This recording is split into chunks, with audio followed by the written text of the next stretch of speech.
Paano kung bukas ay matapos ang mundo? Karamihan sa atin ay hahanap ng ligtas na matatakbuhan. Pero ang pinakamayayamang tao sa mundo, hindi sila magpapanik. Uuwi lang sila, hindi sa isang mansyon sa kabundukan, hindi rin sa isang penthouse na nasa tuktok ng gusali, kundi sa isang lugar na mas malalim, nakatago sa ilalim ng lupa. Isang pasilidad na itinayo hindi lang para makaligtas sa katapusan ng mundo, kundi para pamunuan ang anumang susunod pagkatapos nito. Tinatawag nila itong billionaire bunkers, pero kulang na kulang ang tawag na yon para ilarawan kung ano talaga ang mga ito. Dahil ang mga ito ay hindi simpleng mga kanlungan, isa itong mga palasyo. Mga palasyong itinayo sa ilalim ng lupa, isang pribadong sibilisasyon na nakatago sa ilalim ng ating mga paa. Ang bawat isa ay nagkakahalaga ng 100 millions at mas lihim ang bawat isa kaysa sa nauna. At kapag pinagsama-sama, isinasalaysay nila ang kwento ng kapangyarihan, takot, at ng nakatagong kinabukasan ng marangyang pamumuhay. Ito ang mundong ayaw nilang makita ninyo at tahimik nagsimula ang pagkahumaling na ito. Pero bago tayo magsimula, kung bago ka pa lamang sa aming channel, mag-subscribe ka na para naman lagi kang updated sa mga ganitong uri ng video. Noong bandang 2010, nagsimulang kumalat ang mga bulong-bulungan sa mga pribadong grupo ng mga mamumuhunan.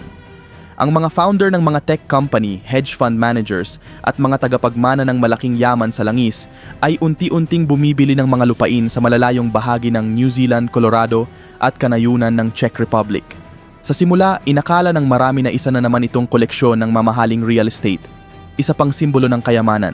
Pero mas malaki pala ang tunay na nangyayari. Matapos ang sunod-sunod na pandaigdigang krisis nitong nakaraang dekada, mga pandemya, digmaan, at kaguluhang pampulitika, nagpasya ang pinakamayayamang tao sa mundo na kailangan nilang magkaroon ng plano para makatakas, hindi para sa bakasyon, kundi para sa kaligtasan.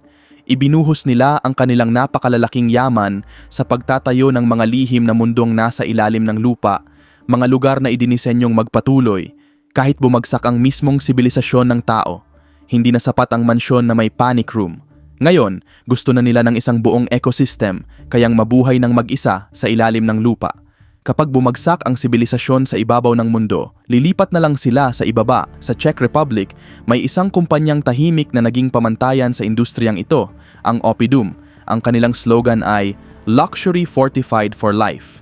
Ang bawat Oppidum complex ay isang kaharian sa ilalim ng lupa na itinayo para sa iisang may-ari lamang. Ang mismong mga pintuan nito ay tumitimbang ng ilang tonelada. Ngunit pagkapasok mo sa loob, halos makakalimutan mong nasa ilalim ka ng lupa. Mararangyang sahig na marmol, pribadong art gallery, wine cellar na maihahambing sa mga pinakamahusay na Michelin restaurant, mga pribadong spa na naliliwanagan ng kakaibang bioluminescent lighting. Hindi ito simpleng bunker, isa itong lugar ng katahimikan at karangyaan. Ayon sa Oppidum, kaya nitong suportahan ang isang pamilya ng mahigit 10 taon nang hindi kailanman kailangang lumabas.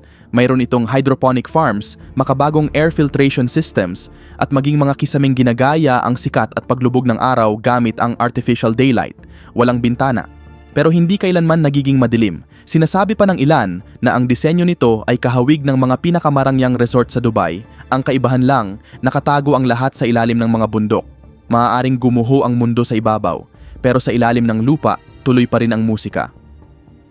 Sa Estados Unidos, may isa pang pangalan na namamayani sa mundong ito ng mga lihim na bunker, ang Rising S Company na nakabase sa Texas.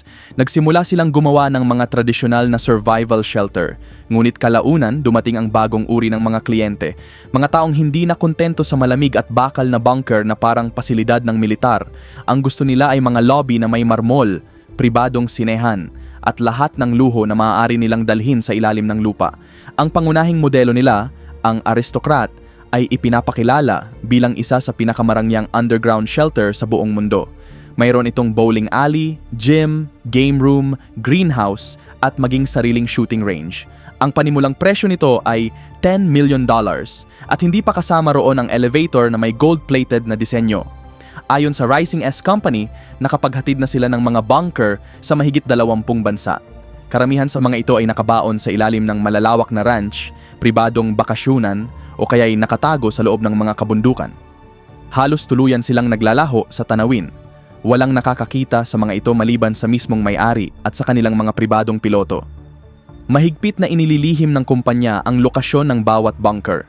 Ngunit ayon sa mga taong may alam sa loob ng industriya, May ilang bilyonaryo mula sa Silicon Valley na nagpagawa ng mga bunker na direktang konektado sa mga pribadong airstrip upang makalikas agad anumang oras.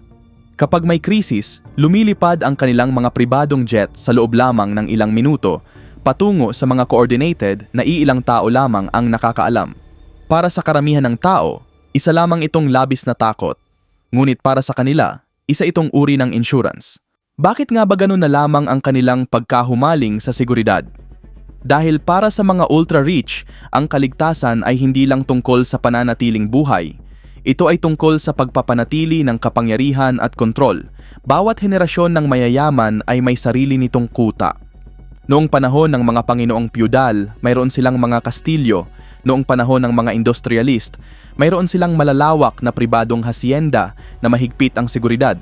Ngayon, ang mga bilyonaryo ay may sarili ng mga bunker. Hindi nagbago ang simbolismo, ang nagbago lamang ay ang mga materyales. Kung dati ay bato ang gamit ng mga hari, ngayon ay bakal na may kasamang biometric scanners. Sa halip na mga kabalyero, mayroon silang mga pribadong security team at mga drone na pinapagana ng artificial intelligence. Iisa pa rin ang mensahe, maaaring masunog ang mundo sa labas. Pero sa loob, nananatiling ligtas ang kanilang kaharian. Isa itong psychological na pagpapakita ng kapangyarihan. Ang paniniwalang kaya nilang takasan ang anumang kahihinatnan kahit pa dumating ang katapusan ng mundo. Kapag sapat ang iyong yaman, maging ang apocalypse ay nagiging isang marangyang karanasan. Isipin mong naglalakad ka sa loob ng isa sa mga bunker na ito. Malinis ang hangin, mas malamig kaysa sa karaniwan. Ang mga pasilyo ay napapalibutan ng digital art na automatikong nagbabago, depende sa tibok ng puso ng may-ari. Sa sala, may holographic na bintanang nagpapakita ng live na tanawin ng karagatan na daan-daang milya ang layo. Ang hapunan ay inihahain ng mga robotic arm na hindi napapagod. Ang temperatura, ilaw, at maging ang mga tunog sa paligid ay kontrolado ng artificial intelligence upang gayahin ang normal na buhay sa ibabaw ng mundo. Maaari kang magdaos ng engranding salusalo habang unti-unting bumabagsak ang sibilisasyon sa labas. Maaari kang magsalin ng alak na mahigit 200 taong gulang habang naglalaho ang mga pandaigdigang pamilihan. At sa loob ng bunker, nagpapatuloy ang ilusyon ng normal na buhay. Perpekto, tahimik, at ganap na hiwalay sa realidad. Ngunit sino nga ba ang mga taong nagpapatayo ng mga kahariang ito sa ilalim ng lupa? Bihira silang magsalita sa publiko. Ang ilan ay mga higante sa industriya ng teknolohiya na naniniwalang balang araw ay maaring wasakin ng artificial intelligence ang sangkatauhan. Ang iba naman ay mga bilyonaryong nasa industriya ng enerhiya na naghahanda sakaling lumala ang geopolitical na kaguluhan. At mayroon ding mga pamilyang matagal ng mayaman na tahimik lamang na ipinagpapatuloy ang tradisyon ng pagpapatibay ng kanilang mga fortress. Isang kaugaliang nagsimula pa maraming siglo na ang nakalipas. May isang dating kontraktor na nagkuwento tungkol sa kakaibang hiling ng isa niyang kliyente, Anya. Gusto niya ng isang mundong hindi na kailangan ang mundo. Lahat ng kailangan, tubig, hangin, pagkain at komunikasyon ay dapat kayang gumana ng walang tulong mula sa labas. Ang bawat mahalagang sistema ay may 3 magkakahiwalay na backup. Hindi na lamang ito isang kanlungan, isa na itong maliit na bersyon ng buong sibilisasyon na idinisenyo para sa iisang sambahayan. Nang tanungin ng bilyonaryo kung bakit handa siyang gumastos ng mahigit $100 million dito, simple lamang ang kanyang sagot. Hindi ko kayang kontrolin ang mundo, pero kaya kong kontrolin ang nasa ilalim nito. May ilang bunker na mas mahigpit pa ang seguridad kaysa sa mga pambansang embahada. Bawat pintuan ay binabantayan ng mga retina scanner. Mayroon ding voice print access, mga airlock na sinusuri muna ang DNA ng tao bago bumukas, at mga lihim na lagusang patungo sa mga peking labasan upang lituhin ang sinumang susubok pumasok. Ngunit hindi doon nagtatapos ang teknolohiyang nasa loob. Ang bawat bunker ay may sarili nitong pribadong internet network. Ganap itong hiwalay sa pampublikong internet, ngunit sapat ang kakayahan upang magpatakbo ng mga AI system, subaybayan ang mga power grid at maging hulaan ang kalagayan ng mundo sa ibabaw ng lupa ng halos real-time sa mga kalapit na burol. Nakatago ang malalawak na solar field na nagsisilbing pinagmumulan ng kuryente upang i-charge ang napakalalaking baterya sa ilalim ng lupa. May ilan pang may-ari na nagtatago ng kanilang crypto cold wallets sa loob ng mga biometric safe na nakabaon sa ilalim ng makakapal na titanium reinforcement. Hindi ito simpleng sobrang pag-iingat, bahagi ito ng mismong disenyo. Isang pribadong digital na kaharian na ganap na nakahiwalay sa ingay at kaguluhan ng internet. Ngunit ang pinakakakaiba sa mga marangyang bunker na ito ay hindi ang kanilang teknolohiya, kundi ang pakiramdam sa loob. Kapag nasa loob ka na, parang nawawala ang kahulugan ng oras, walang pagsikat ng araw, walang paglubog ng araw. Ang tanging mayroon ay isang maingat na ginawang artificial cycle ng oras, walang pagbabago ng panahon, walang ulan, walang hangin. Tanging isang permanenteng mundong tila laging perpekto. Ayon sa mga psychologist na nag-aral ng mga katulad na nakahiwalay na kapaligiran, hindi likas sa tao ang mamuhay sa isang mundong tila walang paglipas ng oras. Kahit gaano pa ito karangya, ang sobrang kontrol ay maaari ring maging isang uri ng kulungan. Ngunit para sa ilang bilyonaryo, iyon mismo ang layunin. Hindi lamang takasan ang panganib, kundi pati ang kawalan ng katiyakan. Makikita rin ito sa disenyo ng kanilang mga bunker. Ang mga silid ay ginawa na parang isang maze upang magmukhang walang katapusan ang espasyo. Unti-unting nagbabago ang liwanag sa buong maghapon upang gayahin ang paglalakbay ng araw sa kalangitan. May mga maliit na waterfalls at dumadaloy na tubig upang magbigay ng pakiramdam na nasa kalikasan ka. Wala mang mga bintana, maririnig pa rin ang huni ng mga ibon mula sa mga nakatagong speaker. Isa itong halos perpektong kopya ng mundo sa ibabaw, isang mundong walang kapintasan. Tinatawag ito ng mga may-ari na kapayapaan. Ngunit para sa mga nasa labas, isa lamang itong napakagandang kulungan. Kapag sinundan mo ang pinagmula ng pagkahumaling na ito sa mga bunker sa ilalim ng lupa, mapapansin mong kasabay ito ng bawat malalaking krisis na naranasan ng mundo. Noong Cold War, nagtayo ang mga pamahalaan ng mga bomb shelter. Pagkatapos ng pag-atake noong September 11, nagsimulang magpagawa ng mga panic room ang mga milyonaryo. At matapos ang pandemya ng COVID, ang mga bilyonaryo naman ay nagsimulang lumipat sa ilalim ng lupa. Sa bawat malaking krisis, mas lalo lamang lumalalim ang lugar na pinagtataguan ng kayamanan. Ayon sa mga kumpanyang gumagawa ng mga bunker, ang susunod na hakbang ay ang pagtatayo ng ganap na nagsasariling mga lungsod sa ilalim ng lupa. Mga komunidad na eksklusibong idinisenyo para sa pinakamayayamang 0.01% ng populasyon. May sarili itong mga paaralan, art museum, at maging mga artipisyal na kalangitang ginagaya ang tunay na langit. Tinatawag nila itong continuity zones, mga lugar kung saan maaaring magsimulang muli ang sibilisasyon kung tuluyang bumagsak ang mundo. Ngunit may isang tanong na dapat pag-isipan, sibilisasyon para kanino? Para sa mga engineer na nagtayo nito, isa itong kahangahangang obra ng engineering. Para sa mga may-ari, isa itong ligtas na kanlungan, ngunit para sa natitirang bahagi ng mundo, isa itong salamin. Salaming nagpapakita ng isang masakit na katotohanan. Ang agwat sa pagitan ng mayaman at mahirap ay hindi na lamang usaping pang-ekonomiya. Isa na rin itong agwat sa mismong ilalim ng lupa. Ang mga ultra-rich ay hindi na lamang namumuhay sa ibabaw natin.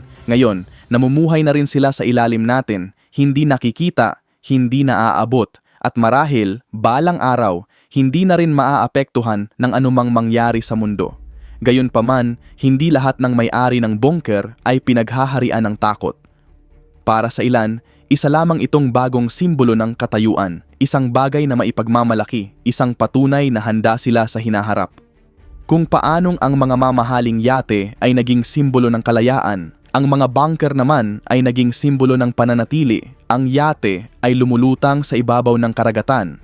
Ang bunker naman ay tila lumulutang sa ilalim ng sibilisasyon. Ngunit pareho lamang ang ipinahihiwatig ng dalawa. Hindi ako lulubog. Sa mga piling grupo ng pinakamayayamang tao sa mundo, ang pagkakaroon ng sariling bunker ay naging isang tahimik na simbolo ng prestihiyo. Sa mga pribadong salusalo, madalas silang magbitiw ng mga pahayag na tila karaniwan lamang. Ang off-grid naming bahay, ang secure naming estate, yung isa pa naming property sa kabundukan, alam ng lahat ang tunay nilang tinutukoy at halos lahat ay umaasang balang araw ay maimbitahan din doon.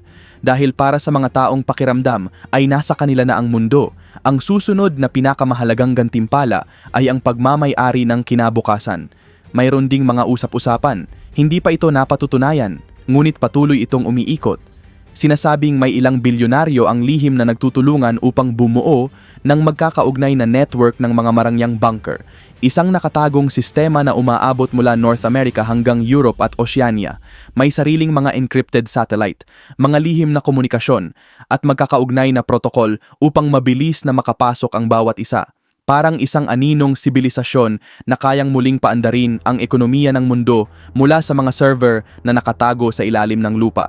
Kung para itong katang-isip na science fiction, isipin mo ito. Halos bawat malaking revolusyon sa kasaysayan ng sangkatauhan ay nagsimula sa mga infrastrukturang hindi agad na unawaan ng publiko.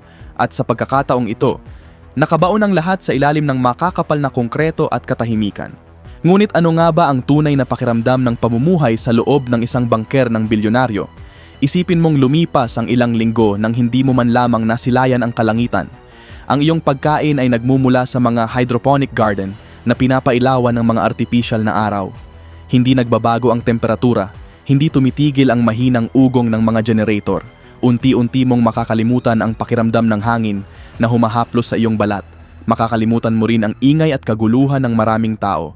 Mamumuhay ka sa isang mundong ganap na kontrolado hanggang sa isang araw, mapagtanto mong ang kontrol na hinahangad mo ang siyang pumalit sa tunay na kalayaan.